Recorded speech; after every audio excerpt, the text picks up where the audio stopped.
Queremos hablar ahora de la transfiguración. ¿Qué es transfiguración? Transfiguración viene del griego metamorfosis, que significa cambio de forma.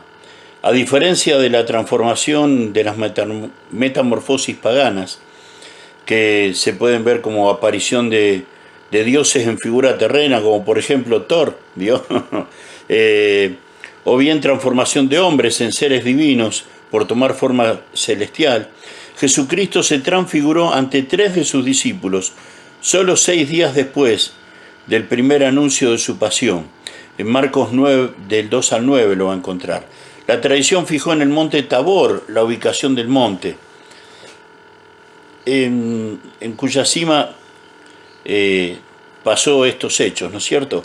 La clave de la interpretación se halla en la voz divina.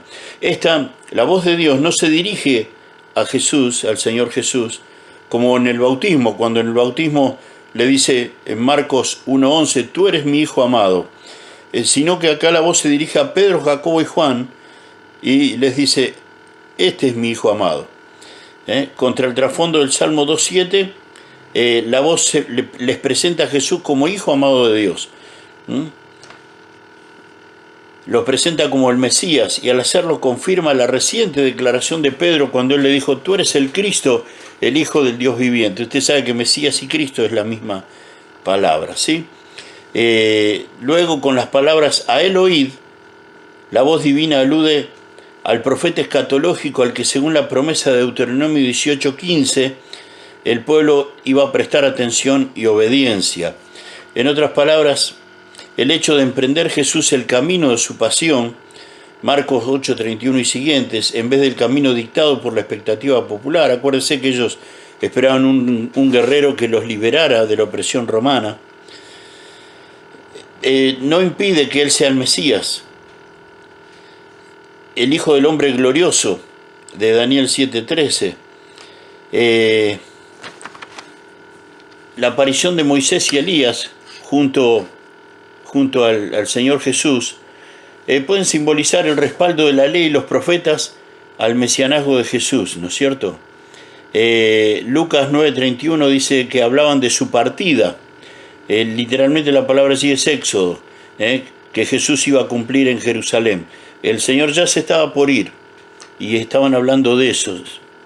Pero dice, más probablemente es como precursores del Mesías que figuran, ¿sí? La ley y los profetas.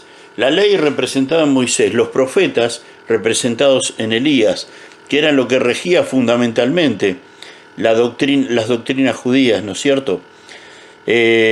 Son removidos para dar paso a Jesús, que unifica toda la palabra en sí mismo.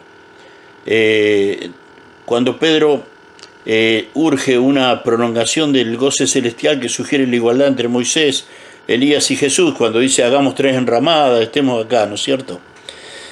La blancura y el brillo que dice que tenían son propios de los seres del cielo, de los seres celestiales. Afectaban a Jesús en su persona y en sus vestidos. Algunos ejemplos bíblicos, algunos pasajes, Daniel 7:9, Daniel 10:5, Hechos 1:10, Apocalipsis 3 y 4. 3, versículo 4. En Lucas 9:32 lo identifica como la gloria de Jesús. Una perlita aquí. Dios llama a Moisés a sacar al pueblo de la esclavitud de Egipto e introducirlo en la tierra prometida.